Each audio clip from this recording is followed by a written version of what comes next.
Hi my friends, welcome to the channel, welcome to a new video and a new reading vlog. So today and this week, we are going to be reading three newish 2024 at least, fantasy releases. So I have definitely not been keeping up with the new fantasy releases and I am not happy with myself for that. I need to get back on top of it. I want to be reading more fantasy. I feel like I am missing out majorly in my life. So today we're going to be reading three new books and I could not be more excited. I'm also I'm pretty sure at least one of these is going to be 5-star. I have a very strong feeling, but we're going to be reading three books. I think they're actually all from the Aardvark Book Club, which is a fantastic Canadian-based subscription, but three books that we'll be reading. There is The Gin Waits 100 Years, which some kind of historical fantasy. The Tainted Cup by Robert Jackson Bennett. This is apparently like a very Sherlock Holmes-esque fantasy world. And The Worm Hands a Ghost by Catherine Hardin, which is kind of like another historical-esque fantasy, but takes place, I think, in Halifax after the Halifax explosion from the 1900s and is following somebody who can see ghosts, maybe? But I am really excited to get to all of these books. Everything I've heard about all of these has been truly fantastic, and I'm really going into this expecting that we are going to have some wonderful reads. So please join me, please get excited. Let's dive into this and let's start reading these three books. Okay, so I've started with The Tainted Cup. The Tainted Cup, wow. I'm 155 pages in, which is chapter 15. And you know, loving it so much. This is wonderful. This is already so addicting and I am so excited to be reading this. So the book is from the perspective of the assistant to a Sherlock Holmes type of woman. So she is she's a detective and she has like a reputation for being brilliant but also incredibly eccentric. So very much thinks Sherlock Holmes. She doesn't really leave her apartment. She typically at all times will either blindfold herself or something just so that she can leave her other senses more aware. But we're following her assistant who is kind of like an imperial officer kind of working under her. And this is part of his training, is that he needs to be working with someone to get to the next level. He also has this magical power. So people are able to basically get abilities imbued within their body. And he has one that allows him to have a perfect memory. So he'll go to mystery sites, crime sites, I guess, and he will come back and recite every single thing that he saw in incredible detail to his master, and from that she's able to kind of relive as if she had been there.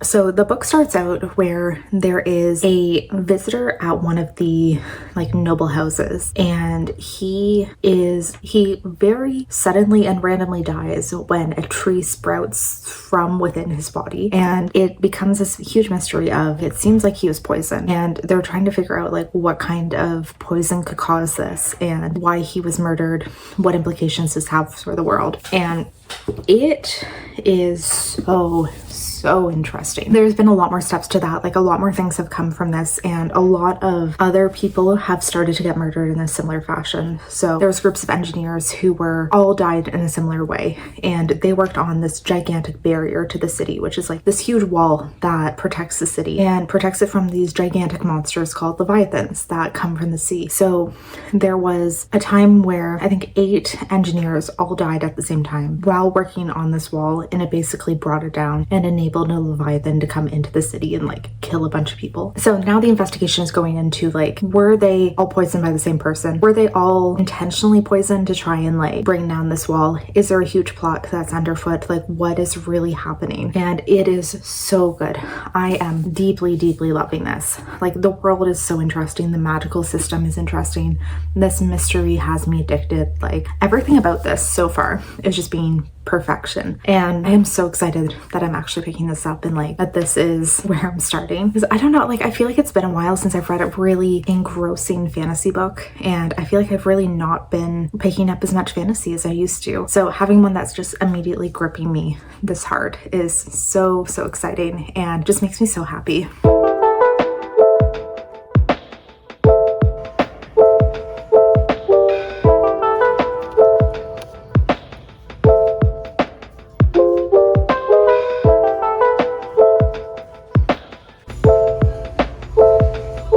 I found all these at the thrift store and I'm so excited. I think one thing I'm trying to do is I'm trying to find older paperback editions of a lot of the series that I like and collect those, because I hate the new like editions, especially of like Wheel of Time, which like I hate the new revised editions that are done for the TV show. So anytime I find these, I want to get them. And also like I need to make a list of all the books that I do own in this format, because this was the only one that I knew for sure I don't own. And I was at like this thrift store just like staring blindly trying to figure out what ones I don't own or not. So I did get this one, and I need to make a list and then go back and like buy a bunch more, but that's exciting. And then I also found 2 Robin Hobb books. So Royal Assassin and Assassin's Quest. What books are these? Is this the first? So, okay, so these are both part of the Farseer trilogy, which I think this is the first trilogy.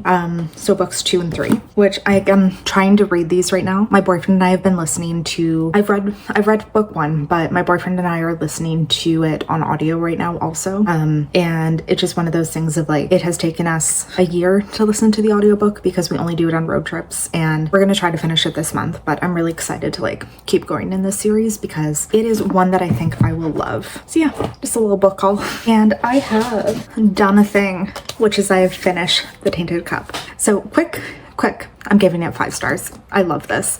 I thought this was so fantastic. And honestly, so the pitch that I would give this is, imagine Knives Out, but it's set in a fantasy world with like kind of a creepy plant type of thing going on, type of mystery, I guess, going on. Benoit Blanc is an old woman and has like the most disaster of a person as her accomplice, as her apprentice ever. By that, it was also like crazy Sherlock and Watson vibes. Like that was 100% what the author is going for. The mystery was interesting, and I just loved the way that it all went about it being solved. There was this really creepy plant thing happening. Like I think I touched on that before, but like there's these poisonings happening where if people got in contact with one of these spores, basically a full plant would end up like erupting through their body, like usually a few days later. But it's one of those like that just creates this like creepy, weird, like horrific atmosphere and like descriptions of the deaths. So overall, it was just leading to this really like weird atmosphere, this weird world that has like such a unique magic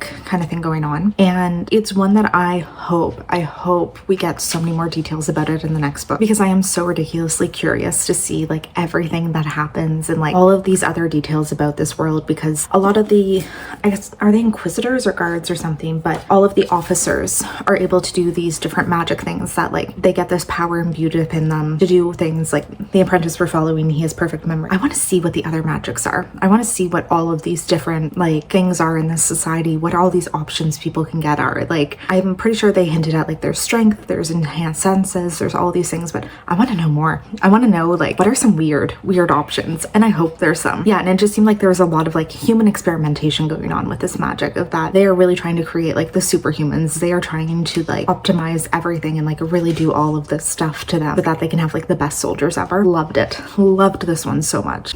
Really want to go and read more of this author's backlist now, because I do have at least one of them on my shelf. I think it's Foundry Side is what it's called. But I really want to go and read more of his stuff now, because I just had like the best impression ever from this book, and I have such a strong feeling that like I'm really going to enjoy what he's written. So I feel wonderful about this. I feel so good. I'm so happy with how this went. So yeah, we are giving this one 5 stars. This video is off to the best start ever.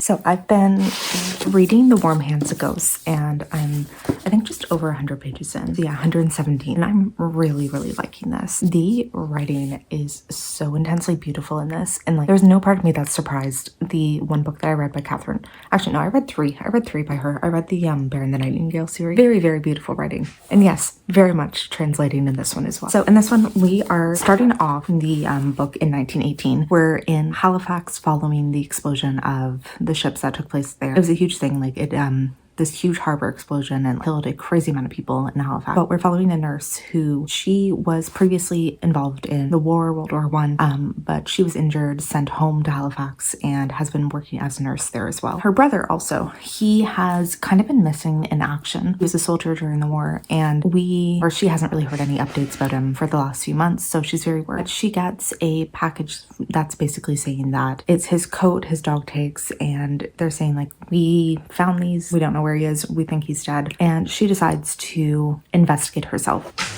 She decides to go back to France, I believe it's France, and try to track him down, try to see if she can find him, and yeah, see what happened, see if she can find like any clues to this mystery. And there's like always, so far there's these like little hints of like, we're not sure if it's just in her mind or if it's supernatural. So she is seeing like glimpses of him in mirrors. She's seeing like just things like, it feels like they're ghosts or what she thinks. Because she keeps seeing these glimpses of people who are dead. And also all of the soldiers are kind of talking about how they see dead people. They see the ghosts of those who have died. And we're really not sure if this is just like, you know, they're traumatized. They've been in war. They like have been very much affected, or if they're actually seeing ghosts. And there was one seance scene where she kind of asks, there's somebody else there, but Laura's taking place. And it kind of goes off saying like, you need to find Fred. That's her brother. Find Fred. He's dead but alive, you need to find him. So of course, like that's why she goes on this whole mission to find him. But yeah, it's very much like you can tell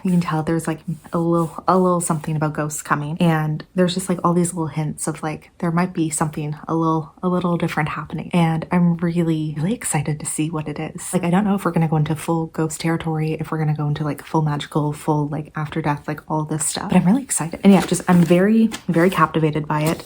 It's kind of a slower read just because I'm really like letting myself be immersed in it all, but very beautiful, very beautiful writing. Loving it so far. And it is Saturday morning right now. It is 7 a.m. and I plan on reading for a fair amount this morning, so I might be able to finish that off. And then I do have a race this afternoon, which I am not prepared by any means for. I'm doing like my first 5K, and I majorly failed at the training of it. So I was supposed to be doing a Couch to 5K, a 5-week program, and I like fell off in the last week, but also like I feel like I hit a wall at a certain point, and I think it was just like I was doing it too fast. I didn't let my body like really get ready for it, so I hit a wall where it's like there's a certain point that I couldn't get past of like running more or like running longer times. But we'll see how today goes. My boyfriend and I are gonna run it, and probably it's gonna go terrible, but my goal is to finish it. I do not expect to run the entire time. That had been originally my goal, but it's okay. We're doing it right. Yeah, the goal is to just run. Yeah, just get it done. We're not going to focus on time. We're just going to focus on having this achievement done. And then I will spend the rest of the summer just trying to actually build up my running endurance. So that's the plan for today. And I'm going to dive into some more reading.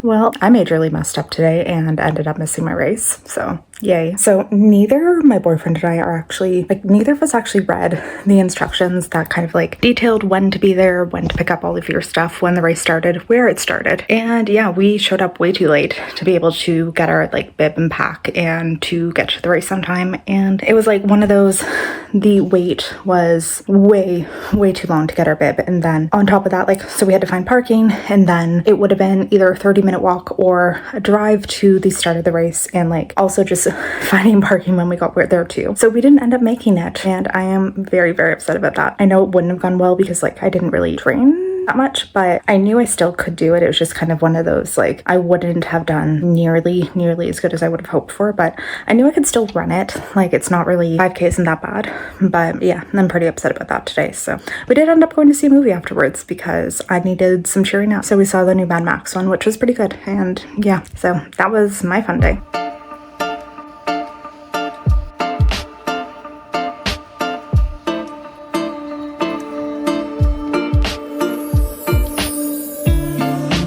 Okay, so I finished, one second.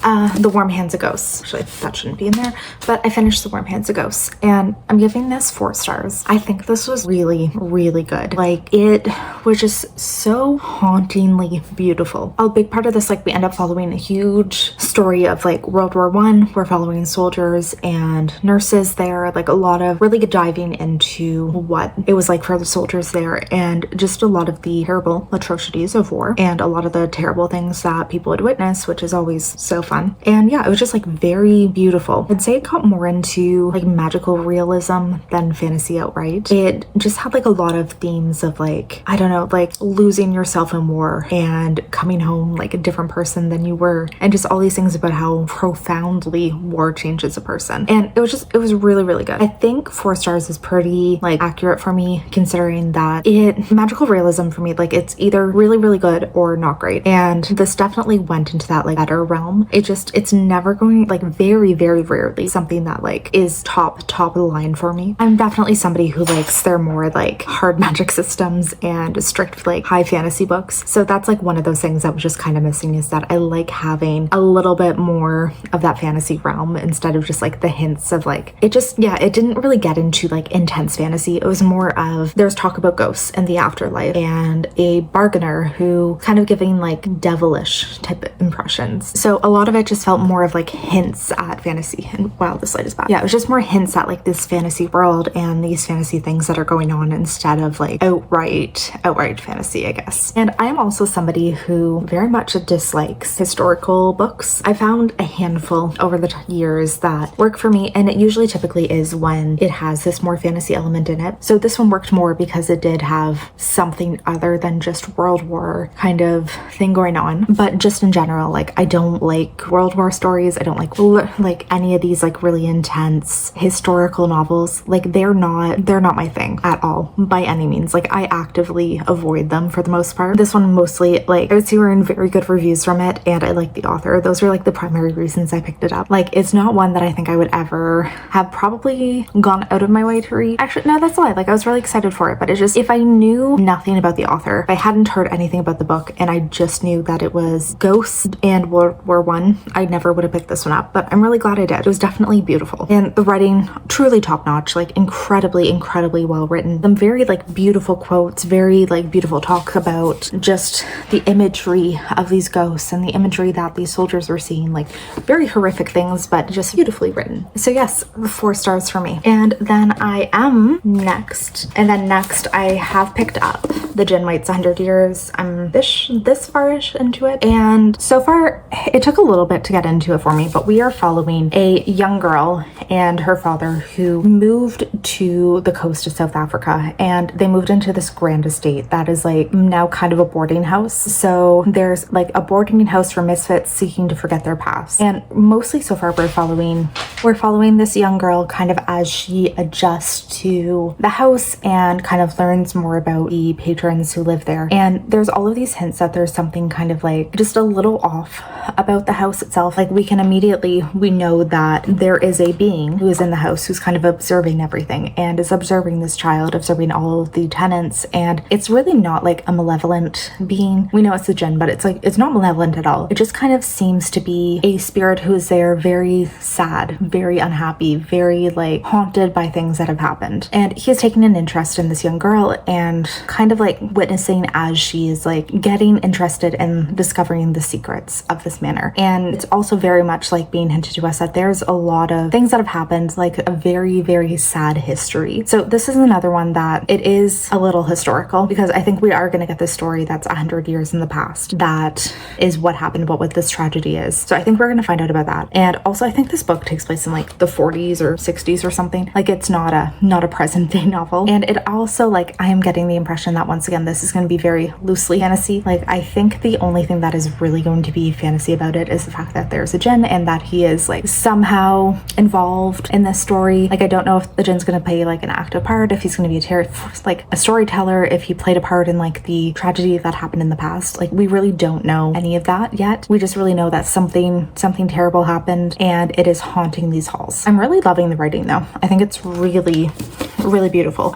It just, again, very atmospheric, like kind of has this haunting vibe of it. And like, I think this one is very much going to be gothic again. Like, I think we definitely could describe this as kind of a gothic type of tale. And this one, yes, 100%, it gives me so many gothic vibes, which I love gothic fantasy so much. So this is something that I actually am very excited to have another kind of gothic tale to be getting into. So I'm really liking this so far. Hi, so we are done the last book, which is The Gem Waits 100 Years, and this was beautiful, so beautiful. I really thought that this was just like a beautifully haunting story. It really delved into like magical realism more of than like straight up fantasy. I felt it was just like, again, like those hints of fantasy world, like just very much more, yeah, like grounded in the real world, but like hints of little magical aspects. And it was, again, historical, which like maybe I'm rethinking everything I know about what I like, but we're telling like a multi-generational story of this family who have lived in this estate for years, and well, 100 years, and everything that has happened to them, and all of these things that have like all these traumas and things that have happened to the family, and how it has deeply impacted like the bones of this estate, you could say. Like, just the trauma is like written in the walls, and it is impacting like just all of the descendants of everything that has happened in this time. And I just thought it was so ridiculously beautiful. Like, it really in a way, like, it didn't have that much fantasy in it. I feel like it very easily could have just been a historical fiction, and it just like had the slightest little bit of like just kind of like the memories that are being told,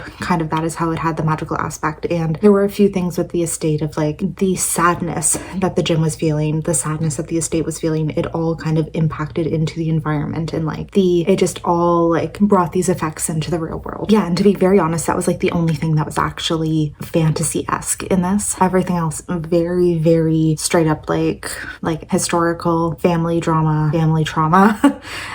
But it was beautiful, really beautiful. I loved it. I'm giving this 4 stars. Again, like, there was just something that wasn't like 100% like perfection for me. I can't even fully navigate what like or pinpoint what it would have been, but it was still fantastic. And yeah, we have another win in this video. So there we go. We've read 3 newish fantasy releases, and all of them were fantastic. All of them were beautiful. I liked all of them. All of them had either 4 or 5 stars. And I'm feeling like I'm back on my fantasy kick. Like, I feel like I've been off it for a little bit. I haven't been as into my normal fantasy books, and I am feeling 100% back into it. Like, I'm ready to really dive into a bunch more fantasy books and some of the newer things. And I want to keep up a bit more with these new fantasy releases. So let me know if you think that this is something I should do, like even every month, do like 3 new fantasy releases or even sci-fi releases. So I guess we could just do SFF. Just let me know if you want me to do this like every month, because I have so many new releases that I want to read, so many that I'm aware of, so many that I am picking up or putting on hold at the library. And yeah, let me know if you'd be interested in me continuing to do this, because I think this was incredibly fun. So as always, if you haven't